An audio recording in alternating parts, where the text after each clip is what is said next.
Vamos lá, irmãos. Vamos fazer a segunda parte do capítulo 13. Jesus aqui agora está falando agora por parábolas do grão de mostarda e do fermento. Verso do capítulo 13, verso 31. Outra parábola, dizendo: o reino do céu é semelhante ao grão de mostarda, que um homem tomou e plantou no seu campo. Embora seja a menor de todas as sementes, ela, quando cresce, é maior que as hortaliças. Transforma-se em uma árvore, de modo que vêm as aves do céu e faz o seu ninho nos seus ramos. O que Jesus quis dizer aqui? O grão de mostarda, né? Ele faz aqui essa analogia de uma pequena semente, que quando ela cresce... Por quê, irmãos? Porque a salvação, a nossa salvação, ela não é por meio de obras, ela não é porque você é bonzinho, porque você faz caridade, não. A salvação é um dom de Deus nas nossas vidas. A salvação é pela graça e pela fé. Então Jesus aqui faz uma comparação que o reino dos céus é semelhante a um grão de mostarda, que é a salvação é pela fé. Como Paulo diz aqui, Romanos capítulo 1, verso 17, diz assim, verso 16 e o 17, Romanos capítulo 1, diz assim a palavra de Deus. Romanos: não me vergonho do evangelho, pois é o poder de Deus para a salvação, que todo que nele crê, primeiramente do judeu e depois do grego, pois nele se descobre pela fé. Veja aqui que em nenhum momento Paulo apresenta que o homem é salvo por meio das obras, né? Nós não merecemos, mas foi um ato de misericórdia, dom de Deus nas nossas vidas. Agora outra questão. Quando Tiago diz que em questão das obras, né, é que um verdadeiro cristão, ele pratica boas obras, mas ele não somos salvos por meio das obras. Verso 33.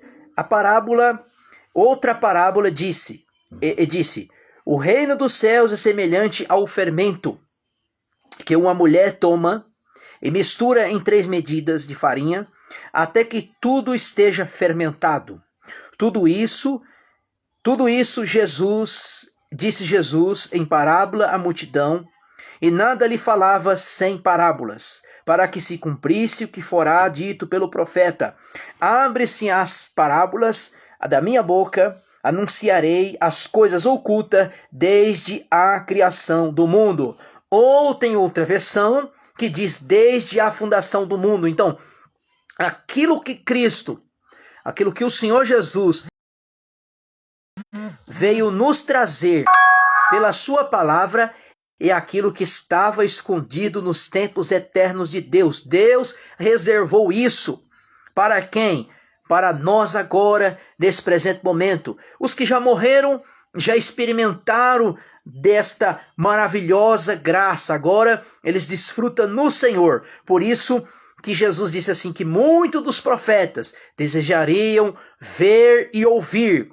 Por isso que Jesus diz aqui, quer dizer, é aquilo que estava escondido nos tempos eternos de Deus, antes da fundação do mundo. E agora Jesus veio revelar isso ao nosso espírito, veio revelar ao nosso coração pela sua palavra. Agora aqui Jesus ele vai contar a parábola da explicação do joio e do trigo. Vamos entender o que Jesus disse aqui.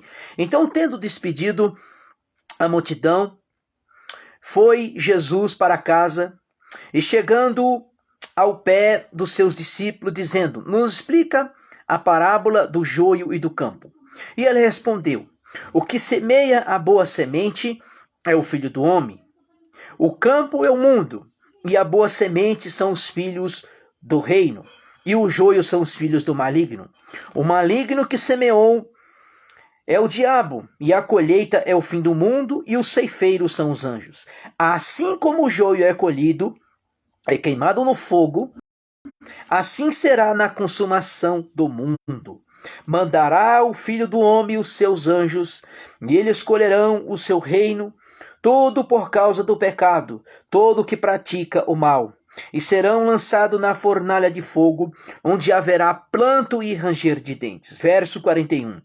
Então os justos brilharão como o sol, e o reino de seu Pai. Quem tem ouvidos para ouvir, ouça. Então aqui Jesus ele faz uma comparação de 4 situações. A primeira, quando ele fala aqui, o que semeia a boa semente o que semeia a boa semente é o Filho do Homem, né? O joio, o trigo aqui são os filhos de Deus. E o que semeia a má semente é o diabo, é o maligno.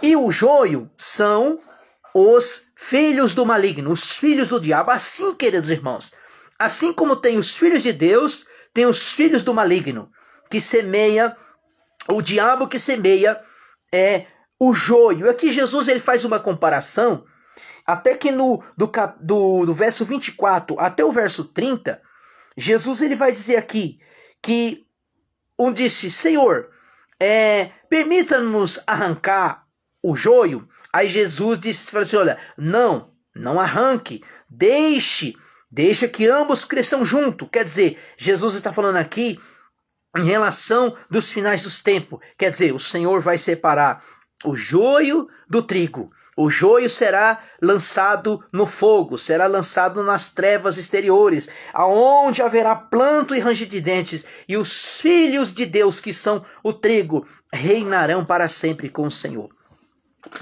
Verso 44. O reino dos céus é semelhante.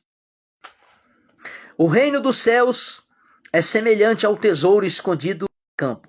Assim também o reino dos céus é semelhante ao comerciante que procura boas. 46. E tendo encontrado uma pérola de grande valor, foi e vendeu o que tinha e o comprou. Igualmente o reino dos céus é semelhante a uma rede lançada ao mar, o qual apanha todas as espécies de peixe. Quando ele fala assim, essa rede é a volta do Senhor Jesus Cristo. Vai ser como uma rede, só que naquele grande dia ele vai separar, porque o próprio contexto diz assim, assim será na consumação do século. Virão os anjos e os separarão os maus entre os justos, e os lançarão na fornalha de fogo, e haverá pranto e ranger de dentes. Perguntou-lhe Jesus, entendestes estas parábolas? E respondeu, sim, Senhor. E disse-lhe ele, por isso, todo mestre da lei, instruído em respeito do reino dos céus, é semelhante a um pai de família, que tira do seu depósito coisas novas e velhas. Quando Jesus acabou de dizer estas parábolas, saiu dali, e chegando à terra, ensinava na sinagoga deles, de modo que se admirava, dizendo, de onde veio esta sabedoria a esses poderes miraculosos? Verso 55. Este é o filho do carpinteiro, que se chamava sua mãe Maria, e os seus irmãos Tiago, José, Simão e Judas. Então não estão entre eles todas as suas irmãs, de onde, pois, veio tudo isto? Você veja aqui, que aqui cai mais um secretismo, mais uma doutrina falsa, que Maria não concebeu virgem para sempre. Ela não é Virgem Maria, e não é Santíssima, ela não é Santíssima Maria, ela é Maria, é a mãe do Senhor Jesus. Simplesmente foi a mãe do Senhor Jesus que Deus escolheu para ter o Salvador, para que o Salvador viesse. Não que nós discriminamos Maria, não, Maria foi uma mulher bem-aventurada, uma mulher bem abençoada, muito abençoada. Mas infelizmente ela está aguardando a ressurreição dos mortos, ela nada pode fazer por você, nada pode fazer por mim. O único mediador entre Deus e os homens é Jesus, é Cristo, né? E outra, o que os católicos fazem com a Maria é uma coisa terrível, né? Tudo quanto é santo é Maria. Então é uma indignação muito grande. Então mostra aqui que Jesus teve irmãos, né? E teve irmãs.